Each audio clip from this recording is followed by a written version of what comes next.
आप सबका accessible vision society के यूट्यूब चैनल पर स्वागत है। आज हम बायोडाइवर्सिटी हॉटस्पॉट के बारे में पढ़ेंगे, यानी जैव विविधता तप्त स्थल जिसे हिंदी में बोलते हैं। तो बिना किसी देरी के शुरुआत करते हैं आज की इस वीडियो की। बायोडाइवर्सिटी हॉटस्पॉट ऐसे क्षेत्र होते हैं जहां पर वन्य जीवों और वनस्पतियों की प्रजातियां सबसे अधिक होती हैं। वन्य जीवों और वनस्पतियों की प्रजातियां सबसे अधिक होती हैं। साथ ही यहाँ के प्राकृतिक आवास पर विनाश का भारी खतरा हमेशा मंडरा रहा होता है। मतलब ये हमेशा विलुप्त होने की कगार पर खड़े होते हैं। आसान भाषा में कहें तो ये पृथ्वी के ऐसे संवेदनशील क्षेत्र होते हैं जिनका आज संरक्षण नहीं किया गया तो कल ये विलुप्त हो जाएंगे, खत्म हो जाएंगे, नष्ट हो जाएंगे। ये होते हैं हमारे बायोडाइवर्सिटी हॉटस्पॉट।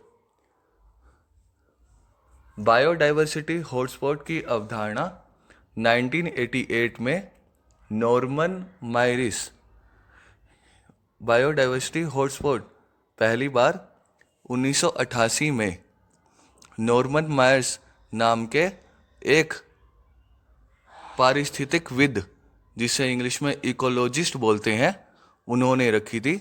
ये ब्रिटेन के थे। 1988 में इन्होंने पहली बार बायोडाइवर्सिटी हॉटस्पॉट की अवधारणा दुनिया के सामने रखी थी। आज के समय पूरी दुनिया में 36 बायोडाइवर्सिटी हॉटस्पॉट हैं। कितने हैं? 36 बायोडाइवर्सिटी हॉटस्पॉट। एक साल बाद 1989 में एक अंतर्राष्ट्रीय गैर लाभकारी संगठन जिसका नाम है कंजर्वेशन इंटरनेशनल, इन्होंने इस कॉन्सेप्ट को फॉर्मलाइज कर दिया। मतलब एक नियम बना दिए, इसे प्रामाणिकता दे दी अंतर्राष्ट्रीय स्तर पर। ठीक है।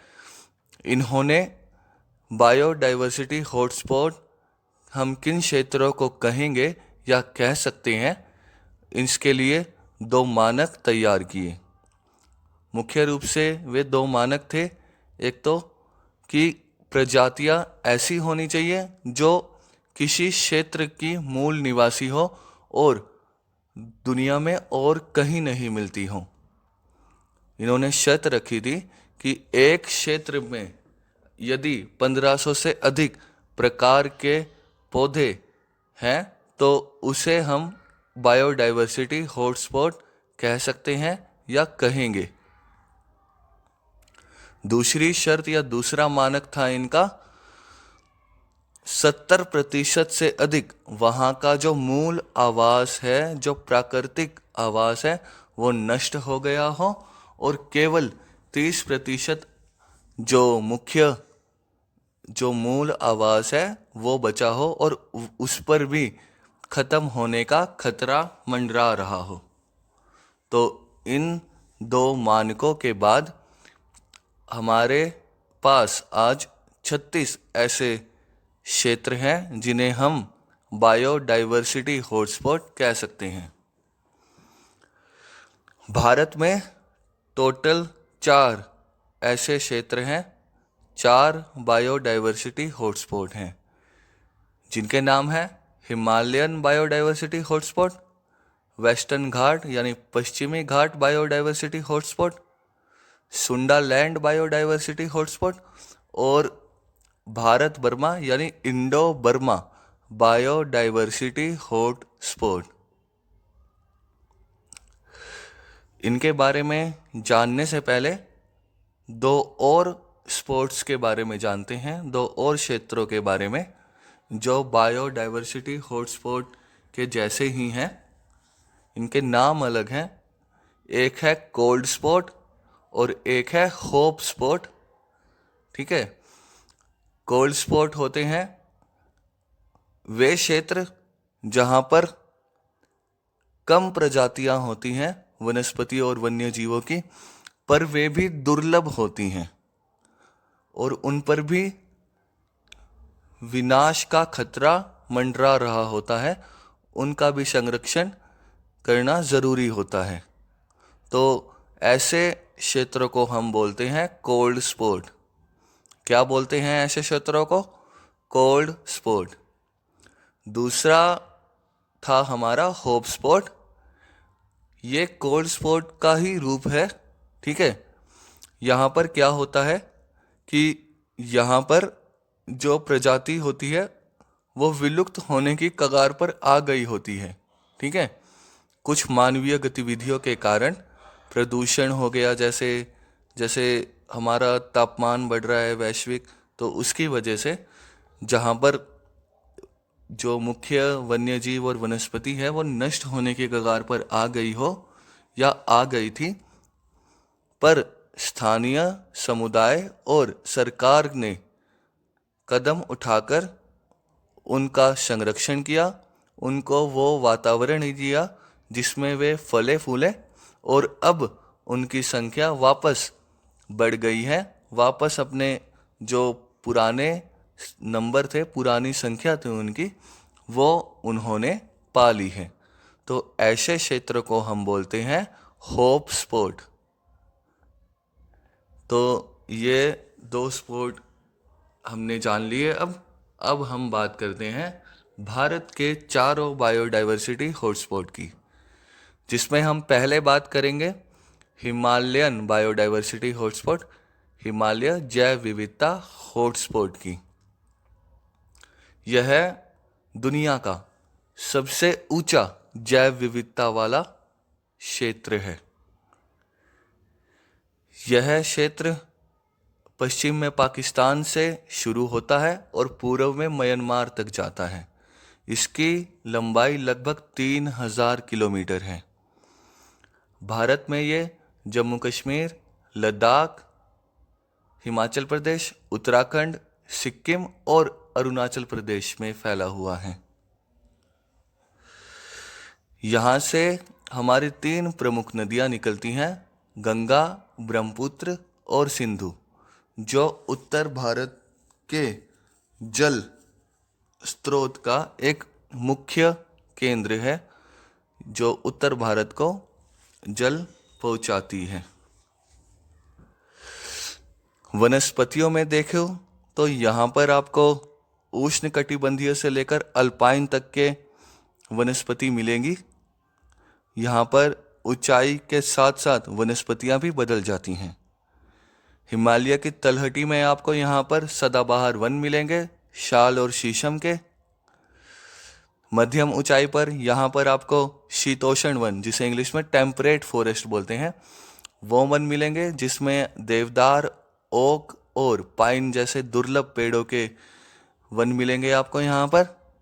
और अत्यधिक ऊंचाई पर, हाई एल्टीट्यूड पर पेड़ खत्म हो जाते हैं और केवल घास के मैदान और रोडोडेंड्रोन, बैथ जैसे पेड़ों की या वनस्पतियों की झाड़ियाँ मिलेगी, ठीक है। रोडोडेंड्रोन और बैथ जैसी वनस्पतियों की झाड़ियाँ मिलेगी आपको अत्यधिक ऊंचाई पर। यहाँ पर पेड़ खत्म हो जाते हैं। हिमालय को हम आयुर्वेद का भंडार भी कहते हैं। यहाँ पर दुर्लभ औषधीय पौधे मिलते हैं, जिनमें सर्पगंधा और जटाशी शामिल हैं। अब बात करते हैं हम यहाँ पर पाई जाने वाली दुर्लभ वन्य जीवों की, ठीक है। दुर्लभ वाइल्ड लाइफ की, दुर्लभ वन्य जीवों की बात करते हैं, जिनमें हिमतेंदुआ, जिसे पहाड़ों का भूत भी कहते हैं, हिमालयी तहर, कस्तूरी मृग और लाल पांडा शामिल हैं।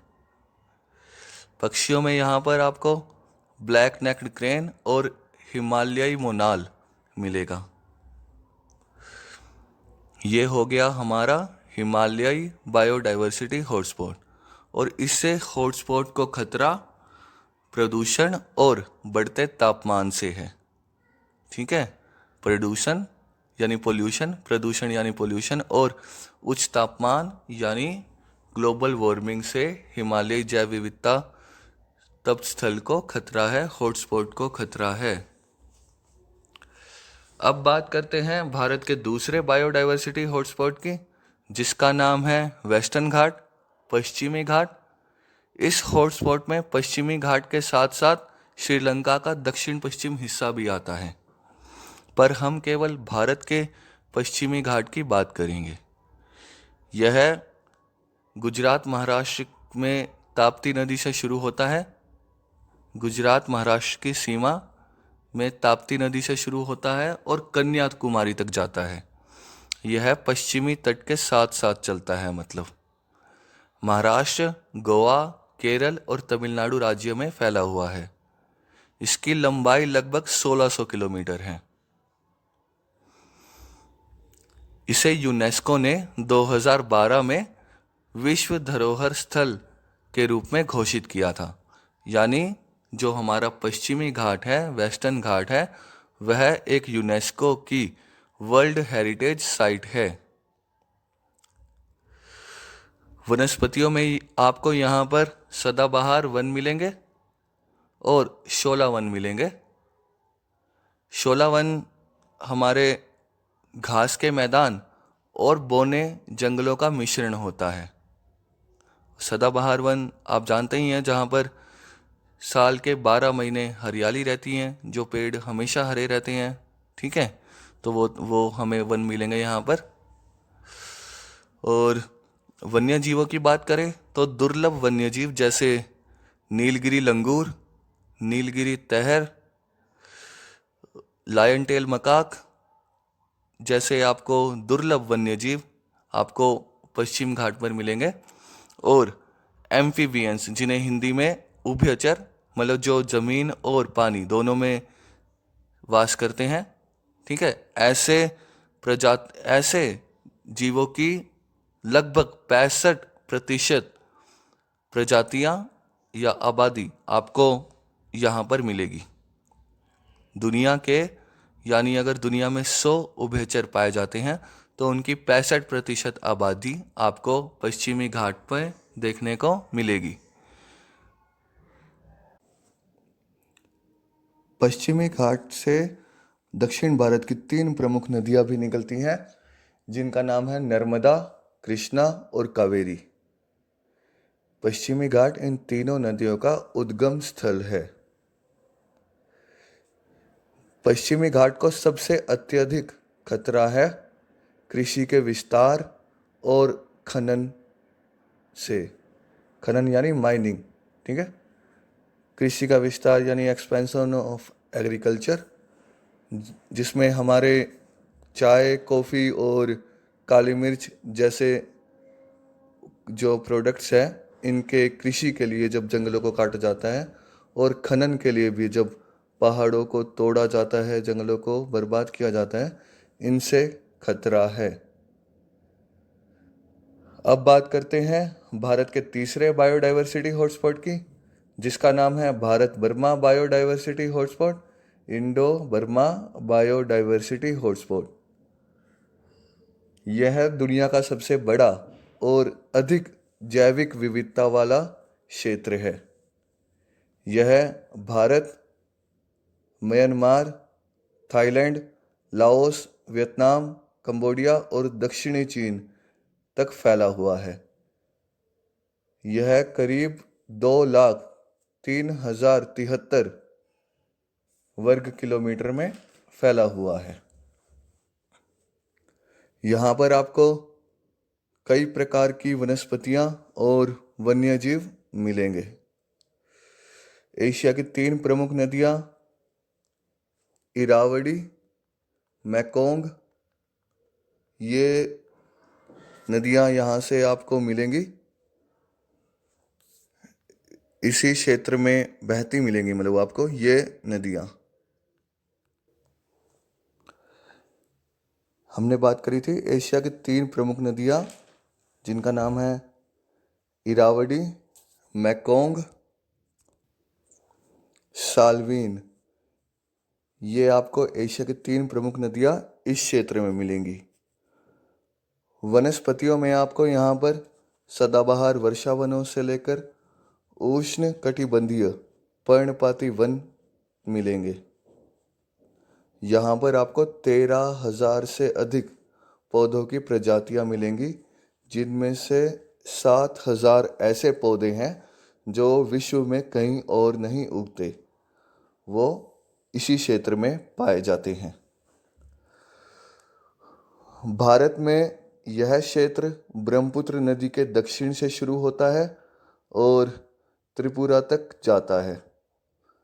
मणिपुर, मिजोरम, मेघालय, नागालैंड और त्रिपुरा राज्य में फैला हुआ है और अंडमान एंड निकोबार द्वीप समूह का कुछ हिस्सा भी इस क्षेत्र में आता है। वनस्पतियों की बात करें जो भारत में मिलती हैं, वो आपको बांस के जंगल और सदाबहार वन मिलेंगे। ऊंची पहाड़ियाँ भी मिलेंगी आपको यहाँ पर। वन्य जीवों की बात करें इस क्षेत्र के, तो आपको हुलॉक गिब्बन, जो कि एक वानर है और भारत में एक लौता वानर है या वानर की प्रजाति है जो आपको भारत में मिलेगी, हुलॉक गिब्बन। और सांगाई हिरण, जिसे हम डांसिंग डियर भी कहते हैं, ये भी आपको भारत में मिलेगा, भारत के केबू लामजाओ में, जो कि मणिपुर में है। केबी लामजाओ राष्ट्रीय उद्यान, केबू लामजाओ राष्ट्रीय उद्यान, जब हमने राष्ट्रीय उद्यान पढ़े थे तब हमने इसकी भी बात करी थी। तो आपको ये भारत में मिलेगा सांगाई हिरण या डांसिंग डियर जिसे हम कहते हैं।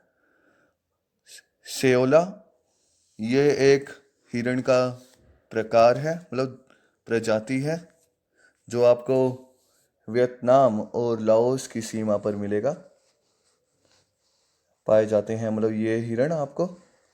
और पक्षियों की बात करें तो पक्षियों में आपको यहाँ पर नारंगी गर्दन वाले तीतर, जिसे हम ऑरेंज नेक्ड पार्ट्रिज बोलते हैं इंग्लिश में, ये मिलेंगे आपको। और आपको यहाँ पर वाइट ईयर्ड हेरोन, जिन्हें हम सफ़ेद कान वाले बगुले बोलते हैं, वो मिलेंगे, वाइट ईयर्ड हेरोन, ये आपको यहाँ पर मुख्य रूप से मिलेंगे। तो ये हो गया हमारा Indo Burma biodiversity hot spot. अब बात करते हैं सुंडालैंड की, सुंडालैंड बायोडाइवर्सिटी हॉटस्पॉट। अगर हम भारत के नज़रिए से बात करें तो इसमें केवल निकोबार द्वीप समूह आता है, बाकी ये भी लगभग 11 लाख वर्ग किलोमीटर में फैला हुआ है। ये निकोबार द्वीप समूह से शुरू होता है भारत के और इंडोनेशिया, मलेशिया, ब्रुनाई जैसे देशों तक जाता है। यहाँ पर आपको उष्णकटिबंधीय सदाबहार वन, वर्षावन से लेकर मैंग्रोव के समृद्ध वन मिलेंगे और कोरल रीफ का भंडार मिलेगा आपको इस क्षेत्र में। ये दुनिया का सबसे बड़ा जैव विविधता हॉटस्पॉट्स में से एक है। इस क्षेत्र की वनस्पतियाँ आपको दुनिया के और किसी क्षेत्र में नहीं मिलेगी। जैसे यहाँ के कोरल रीफ बहुत ही अलग हैं, जिसे हम हिंदी में प्रवाल भीतियाँ बोलते हैं, वो आपको कहीं और नहीं मिलेंगे।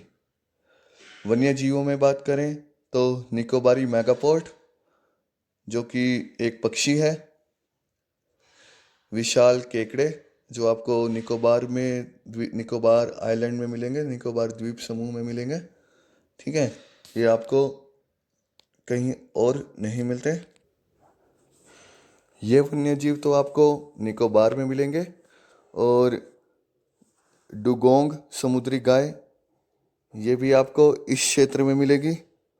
ओरांगुटान, सुमात्रन गेंडा और बाघ, ये भी आपको सुंडालैंड में मिलेंगे। आपको और किसी क्षेत्र में ऐसे जानवर नहीं मिलते। ओरांगुटान एक वानर की प्रजाति है जो कि बहुत बड़े होते हैं। सुमात्रन गेंडा और बाघ आपको इंडोनेशिया के सुमात्रा एक द्वीप का नाम है, वहाँ पर मिलते हैं। वनस्पतियों में बात करें तो मैंने आपको पहले भी बताया कि सदाबहार वन से लेकर मैंग्रोव का भंडार मिलता है, और ताड़ के पेड़ भी आपको यहाँ पर अधिक मिलते हैं। ताड़ यानी पाम, जिससे हम कई बार जो खाने में तेल यूज़ होता है, पाम ऑयल कई जगह पर होता है तो वो बनता है। ठीक है, ताड़ जिसे इंग्लिश में पाम बोलते हैं, उसके जंगल आपको यहाँ पर मिलेंगे।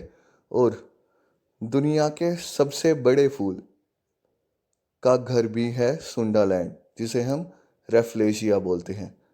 ठीक है, जिसका नाम है रेफ्लेशिया। ये आपको केवल इसी क्षेत्र में मिलेगा। यहाँ पर डिप्टेरोकार्प्स नाम के पेड़ भी मिलेंगे, जो 80 मीटर लंबे हो सकते हैं। डिप्टेरोकार्प्स ये आपको यहाँ पर मिलते हैं। तो ये हमारा सुंडालैंड हो गया। हमने बायोडाइवर्सिटी हॉटस्पॉट पढ़ लिया। ठीक है, ये वीडियो यहाँ पर ख़त्म होती है। आशा है आपको समझ आया होगा।